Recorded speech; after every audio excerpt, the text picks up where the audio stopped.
परंतु मजबूर उधर ढोलक चलाने वालों के भी हाथ थक गए होंगे और किन किन भक्तों का इधर उधर मन भी सुनने की इच्छा से जाता होगा। वरना सच तो ये है कि मन बंद करने को नहीं चाहता था। ऐसी गंगा में नहाना बड़े पुण्यों का फल है और सदा ऐसा अलभ्य लाभ मिले यमराज जरा बाल बांका नहीं कर सकता है। ऐसी निर्मल गंगा में नहाने के लिए देवी देवता भी लालायत होते। भगवान लक्ष्मी नारायण की दरबार और भक्त समूह और प्रेम की बहती हो गंगा, ये तो जिनके भाग्य उदय होते हैं। लक्ष्मी नारायण भगवान की जय, सच्चे सद्गुरुदेव भगवान की जय। इधर गुरु वशिष्ठ जी महाराज भगवान राम को निमित्ती बना के जन कल्याण के लिए जो मंगलमय प्रसाद दे रहे हैं, वही मंगलमय प्रसाद भगवान लक्ष्मी नारायण देव की कृपा से हम सबों को प्राप्त हो रहा है। आपका काकभुजंडी जी महाराज से मिलन हुआ है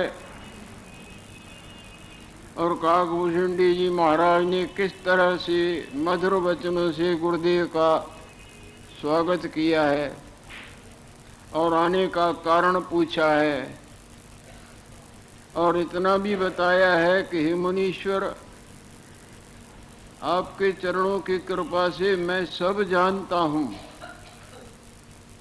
कि किस कारण से आपका आगमन हुआ है।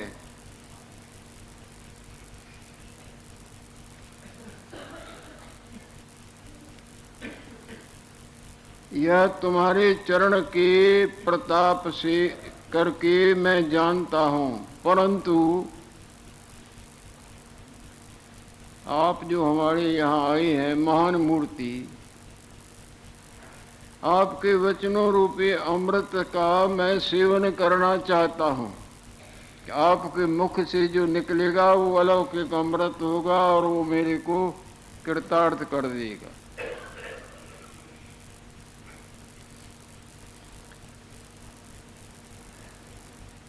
परंतु प्रभु के वचन रूपी अमृत के स्वाद की मुझको इच्छा है। आपके वचन नहीं, वो दिव्य अमृत है, उसका मैं सेवन करने की इच्छा से आपसे पूछता हूँ। वरना आपके चरणों की कृपा से मैं सब जानता हूँ कि आपका यहाँ आने का क्या कारण है।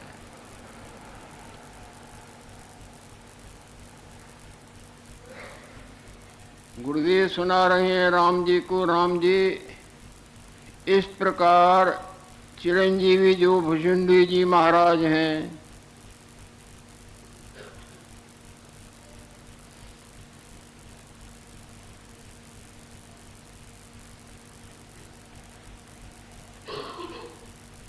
इस प्रकार चिरंजीवी जो भुजंडी नाम पक्षी ने मुझको कहा,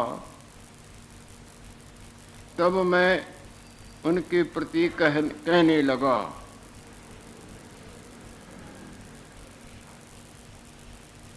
गुरु वशिष्ठ जी महाराज बोल रहे हैं। वशिष्ठ वास, ये पक्षी के महाराजा, आप तो पक्षियों के सिरमौर हैं, राजा हैं। जो कुछ भी आपने मेरे से कहा है सो सत्य है। आगे बोल चुके हैं नहीं कि वहाँ स्वर्ग में चिरंजीवी का प्रसंग चला था, मैं सुन चुका हूँ और उसी इच्छा को विशेष रूप से सुनने के लिए आप यहाँ आए हैं। हे पक्षी के महाराजा, जो कुछ आपने कहा है सो सत्य कहा है।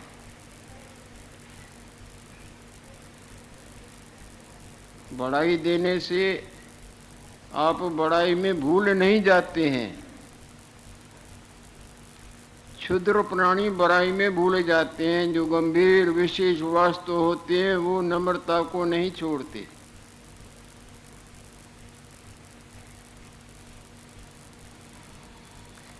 मैं अभ्यागत, अपने को यहाँ अभ्यागत रूप से वर्णन करते हैं गुरुदेव।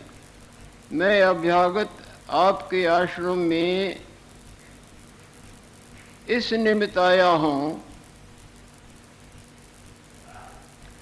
बरोबर स्वर्ग में चिरंजीवी की कथा चली थी।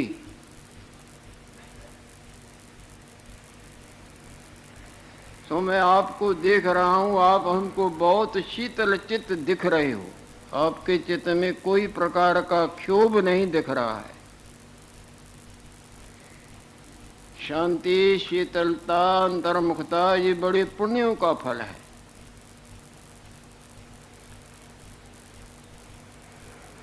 सो तो मुझको शीतल चित्त दृष्टि आता है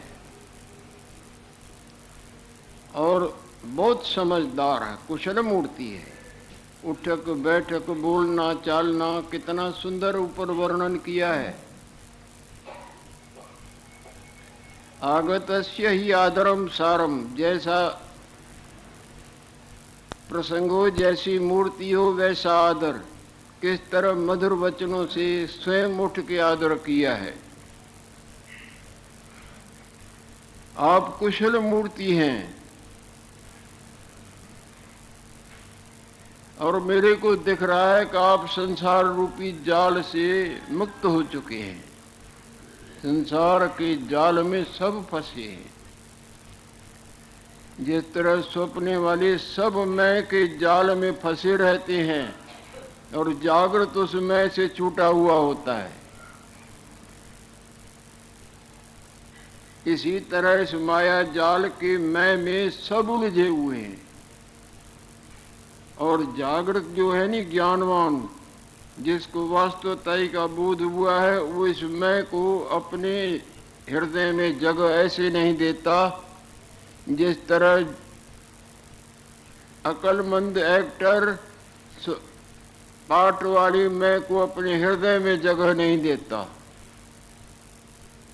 पाठ तो करता है उस मैं भाव से, उस रूप के में मैं धारण करके, पर उस मैं को अपने असली मैं में, असली रूप में दखल नहीं करने देता। कुकर्म का पाठ होगा करेगा, सुकर्म का होगा करेगा, देवता का होगा, दैत्य का होगा, भगवान राम का होगा, रावण का होगा, वो सब मैं उस पाठ के हिसाब से करेगा, पर उस मैं को अपने हृदय में जगह नहीं देता।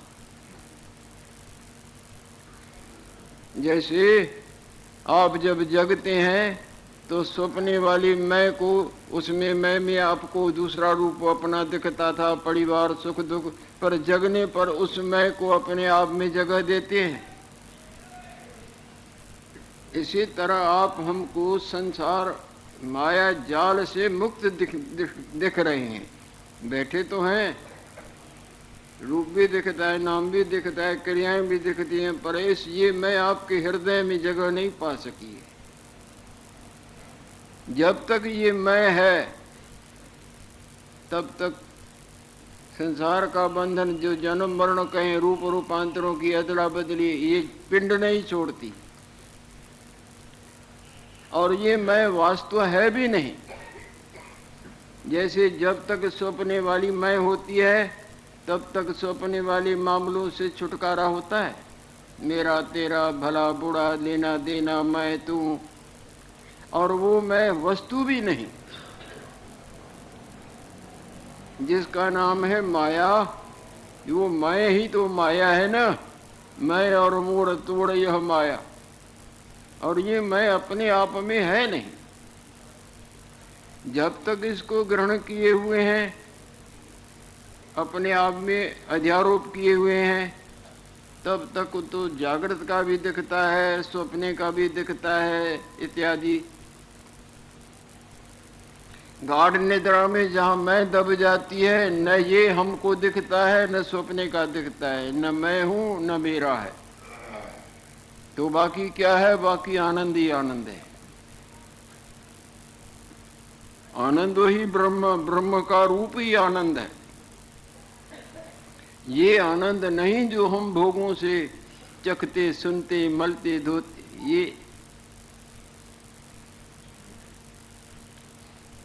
ये सापेक्ष आनंद है, और वो वास्तव जो है नहीं, निरपेक्ष आनंद है।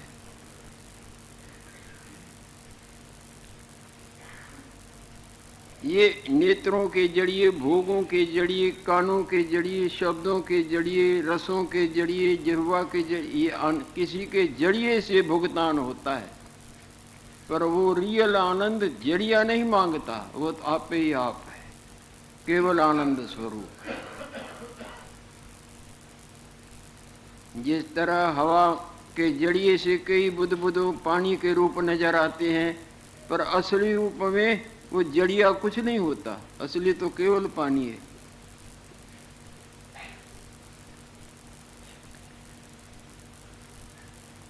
सो तू मुझको शीतल चित दृष्टि आता है, और कुशल मूर्ति है, और संसार रूपी जालते निकसात हुआ दृष्टि आता है। सो हे पक्षियों के राजा, मेरे संशय को दूर करो। मेरे हृदय में कोई संदेह उठा है, वो संदेह रूपी शंका मैं आपके सामने रखता हूँ, और आप समर्थ हो। मेरे संदेह को दूर करो, मेरे शंका का निवारण करो। जो कुछ भी मैं पूछता हूँ उसको मेरे को सविस्तार समझाओ।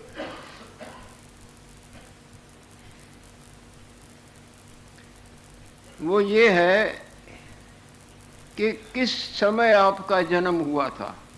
इतने जो चिरंजीवी हैं, युगों के युग देखे हैं, कई दफा काल भगवान को भी देखा है, मृत्यु की घाट उतर गया। ड्यूटी है ना, काल भगवान की भी ड्यूटी है, कारक हैं, ये काम चलाने वाले हैं, ये फिर अपनी ड्यूटी पर आ जाते हैं। जिस तरह दुकानों पर या ऑफिसों में समय पर पहुंच जाते हैं ड्यूटियों के लिए, इसी तरह सूर्य भगवान की ड्यूटी है, चंद्रदेव की ड्यूटी है, और काल भगवान की ड्यूटी है। यही देवी देवताओं को, इनको कारक बोला जाता है। इस समय पर जब तक इनकी ड्यूटी है वो तब तक आना जाना।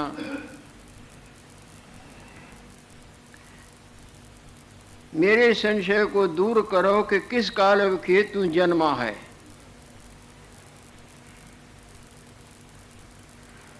और जानने योग्य तत्व को, वास्तवताई को आपने कैसे जाना है, यानी अज्ञान निद्रा से कैसे जगे। क्योंकि ये माया बड़ी जबरदस्त है। मोह निशा सब सो नहाड़े, देखें स्वप्न अनेक प्रकार। अज्ञान के निद्रा में सब सोए पड़े हैं, और अनंत प्रकार की मैं और मेरा, तू और तेरा रूप, और हंसना रोना भला बुरा सब देख रहे हैं।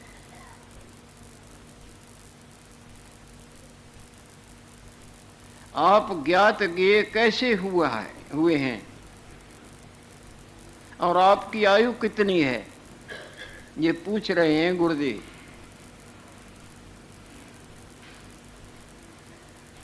और संसार में इतने जो महान चिरंजीवी हैं, कौन कौन सा आश्चर्य रूप संसार का वृत्तांत आपने देखा है। कई संसार देखे हैं, तो कौन कौन सा वृत्तांत आपने देखा है। जो याद आवे वो आप मेरे को सुनाओ।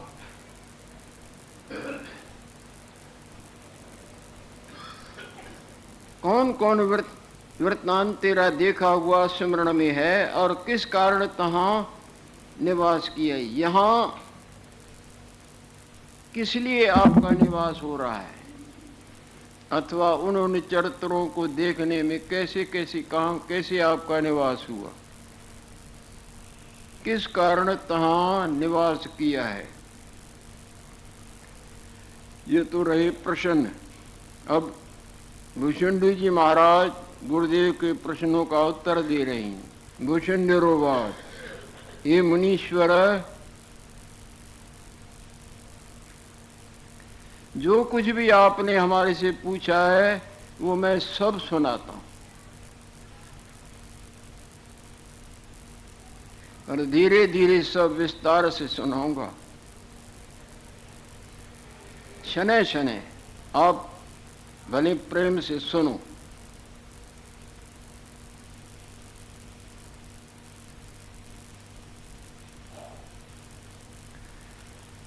आपको मैं जानता हूं कि आप साधारण नहीं हैं, आप तीनों लोगों के ईश्वर हो।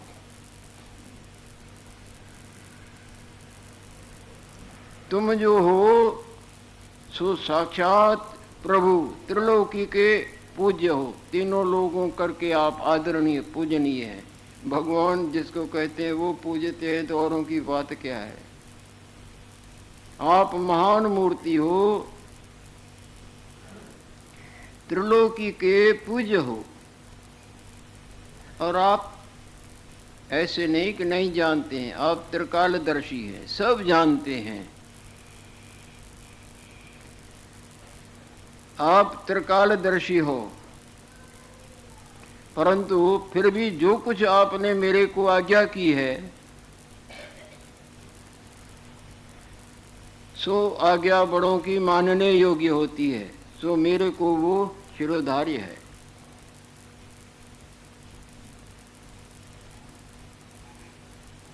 आपके समान जो महान आत्मा हैं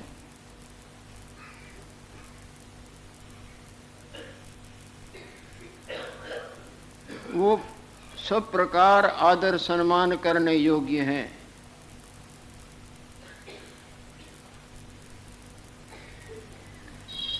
आप सार के जो महात्मा पुरुष हैं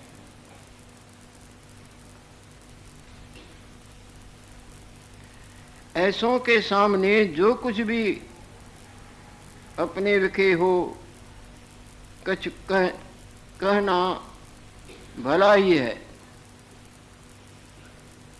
तुम सार के महात्मा पुरुष मानने योग्य हैं। तुम सार के जो महात्मा पुरुष हैं तिनके विद्यमान कहे हुए भी अपने विखे जो कुछ तपतता कमी होगी वो दूर हो जाएगी।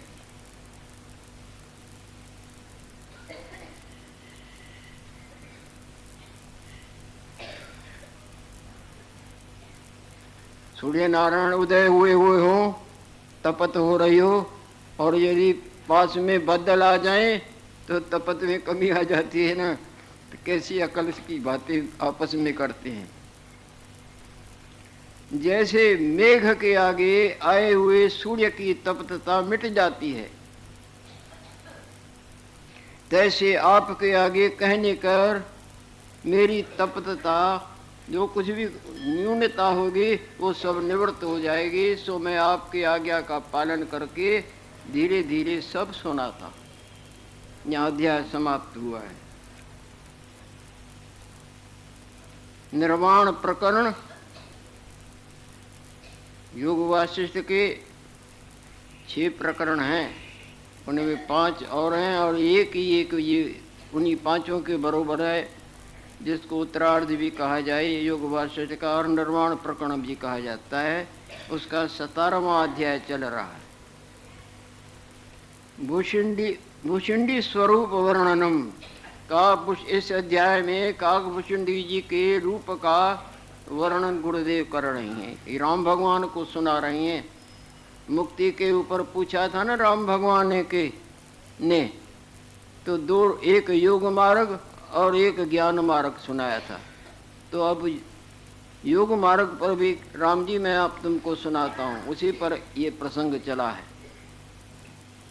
गुरु वशिष्ठ जी महाराज बोल रहे हैं। वशिष्ठ बात, हे राम जी, इस तरह कह के काकभूषुंडी जी महाराज मेरे प्रति मेरे प्रश्नों का उत्तर देने के लिए कह रही हैं। कैसा है भूषुंडी? जो सर्वज्ञ है, कुछ भी जिससे छिपा हुआ नहीं है, सब जानता है। जिस तरह हाथ पर आया हुआ आंवला सारा नजर आता है, इसी तरह संसार के कोई भी बात ऐसी नहीं है जिसको वो नहीं जानता। सर्वज्ञ और परम सुंदर है, तन करके भी सुंदर है और मन करके भी सुंदर है। संसारी प्राणी बहुत करके तन के सुंदरता को महत्व देते हैं, परंतु दरअसल में मन के सुंदरता को महत्व देना बुद्धिमता है। और तन भी सुंदर हो जाए तो सोने में सुगंधी, सोना आगे ही कीमती होता है, सुगंधी नहीं होती, और सुगंधी हो जाए तो दिखना भी दुर्लभ हो जाए। पर विशेष महत्व मन के सुंदरता को देना ही उचित है। तन का सुंदर थोड़े दिनों में ही मन का सुंदर न हो, और तन का सुंदर हो थोड़े दिनों में ही घृणा का पात्र हो जाता है। और मन का सुंदर होवे चाहे तन का सुंदर न भी होवे, वो उससे निभ जाती है। बाहर की चकाचौंधता तो वस्त्र आभूषण, आंखें, नाक, कान, हाथ, पांव, ये चमड़े की रंगत फंगत, और मन होवे बेडौल तो लड़ाई झगड़ा और तलाकबाजी और खूनड़े जी हो जाती हैं नहीं। और मन सुंदर होवे, तन चाहे ढीला ढाला भी होवे तो भी निभ जाती है। भाई वो बड़ा गुणवान है।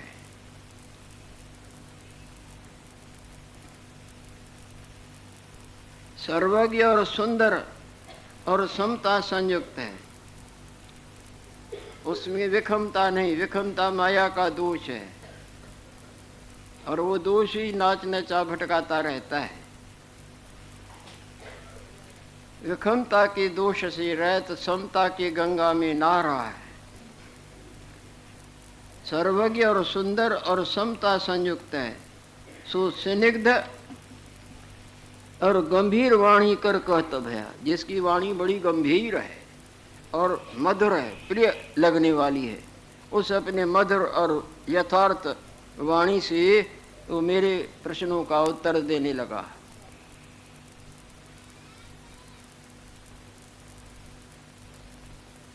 कैसे हैं भुषुंडी जी? जैसे आप तराजू में कोई चीज तोलते हैं ना, इसी तरह सारे ब्रह्मांड को जिसने तराजू में तोल रखा है, अपने बुद्धि रूपी तराजू में। भाई वस्तु कुछ भी नहीं।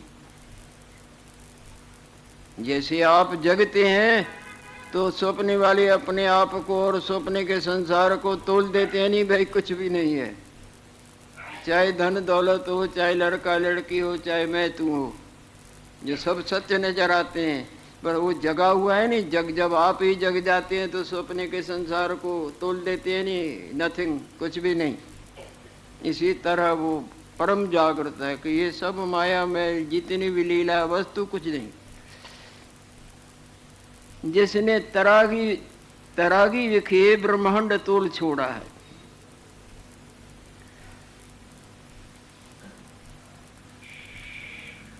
जिस तरह आप जगते हैं तो वह सारा परिवार, सारा राज धन जो भी दिखता था, तिनके का भी उनको महत्व नहीं देते हैं ना।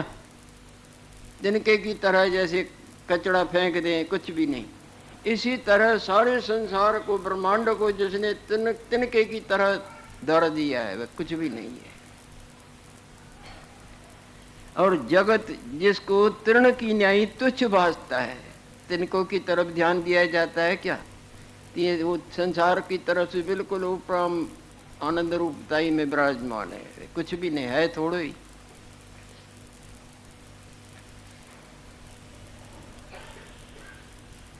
और जगत जिसको तृण की न्याय तुच्छ भासता है, कहते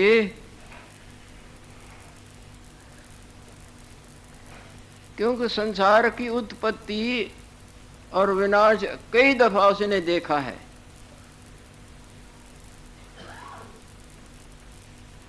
लोक की उत्पत्ति और प्रलय उसने बहुत देखी है।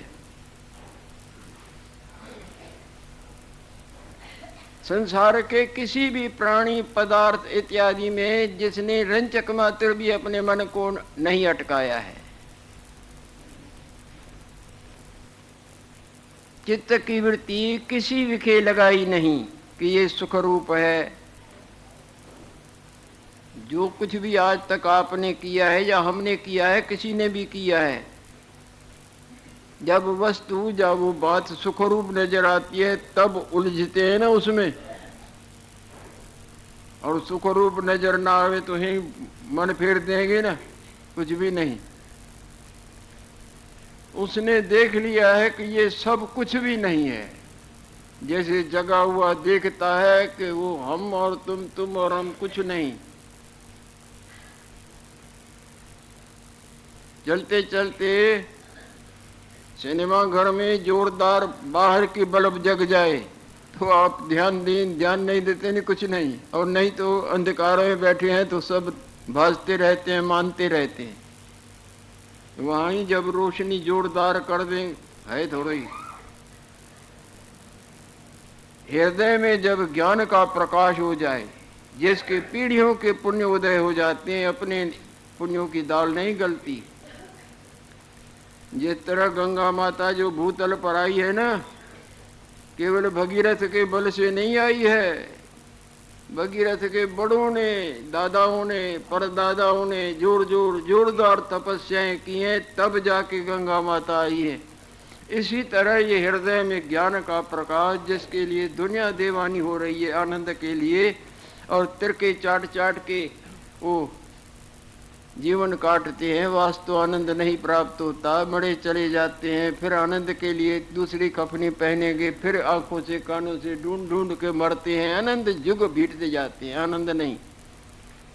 वास्तव आनंद इस हृदय में जब ज्ञान का प्रकाश हो जाता है तब प्राप्त होता है। ज्ञानादैव तो कैवल्यम, निर्वाण पद, निर्दुख पद, बिना आत्मज्ञान के न किसी को हुआ, न हो सकता है, न हो। कोई भी चीज संसार की मांगने योग्य नहीं है। मांगने योग्य है कि हमारी मांग मिटाओ। जिसमें मांग नहीं वो पुरुष है, जिसमें मांग है चाहे पुरुष का रूप भी है, वो समझ लेना अभी माया की मूर्ति है, वो माया है, औरत है। तू तो पूर्ण ब्रह्म था यदि मांग न होती, चाह न होती बीज। भगवान से ये क्या कच्च मांगना। आगे वालों ने भी बहुत ही कच्च मांगा, वो भी चले गए तो कच्च ही हो गया, वो भी उनका कच्च भी चला गया। लड़के भी चले गए तो पत्नी भी, तो धन भी, मान भी, भोग मकान भी, तो भी अनंत। फिर दूसरे चोले में वही जख मारेगा, वही मांगता है। हर चोले में मांग नहीं होगी तो पुरुष, मांग है तो वो चाहे देवता होवे, चाहे साधु होवे, असाधु होवे, भला होवे, बुढ़ा होवे, समझ लो वो माया की मूर्ति, औरत है। ये बात गार्गी देवी ने विराट सभा में सब विद्वानों के सामने उनको छक्के छुड़ा दिए। अलफ नंगी खड़ी है, चिंदी भी नहीं जिसके देह पर, और मस्त शेर की तरह गज रही है। या तो पुरुष मैं हूं या ये याज्ञवल्क्य को भगवान है। ये वेदों का प्रसंग आगे कई दफा सुनाया है। और जिस चित्त की वृत्ति किसी विखे जिसकी नहीं लगाई है, काकभूषुंडी जी महाराज, और चित्त की वृत्ति तो अपने आप में उनकी विश्रांतिवान है। जैसे जगे हुए का मन अपने जागृत रूप में होता है, स्वप्ने वाले की तरफ, तिनके की तरफ फेंक दे। जैसे क्षीर समुद्र से निकसा मंदराचल, दृष्टांत देते हैं। क्षीर समुद्र से मंदराचल पर्वत जब निकला, परिपूर्ण समशुद्ध है, वो जैसे का तैसा निर्मल का निर्मल दिखता है। क्षीर सागर का मंथन हुआ था ना, तो जब वो मंदराचल पर्वत निकला तो जैसे का तैसा, जैसे क्षीर समुद्र से निकसा मंदराचल परिपूर्ण समशुद्ध है, तैसे उसका मन शुद्ध है। काकभूषुंडी जी महाराज के मन का हवाल देते हैं।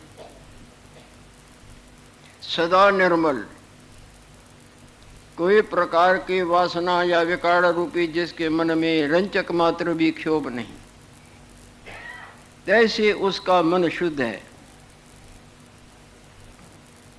जिस तरह क्षीर समुद्र उज्जवल है, इसी तरह वह अपने आप में स्थित है, उज्जवल है। हमारा तुम्हारा, तुम्हारा हमारा, इनका उनका, उनका इनका, सबका वास्तव स्वरूप ईश्वर है। किस बुद्ध बुदे या लहर झाग चक्र का वास्तव स्वरूप पानी नहीं? किस स्वप्ने वाले देवी देवता, मानव दानव, पशु पंखी, राजा और कुछ भी जानवर जाए कुछ भी, उनका अपना आप फकत जागृत नहीं?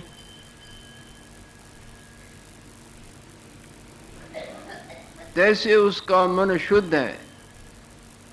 जैसे क्षीर समुद्र उज्जवल होता है, उज्जवल है, तैसे वह आत्म पद विखी विश्राम पाएकर आनंद से पूर्ण है।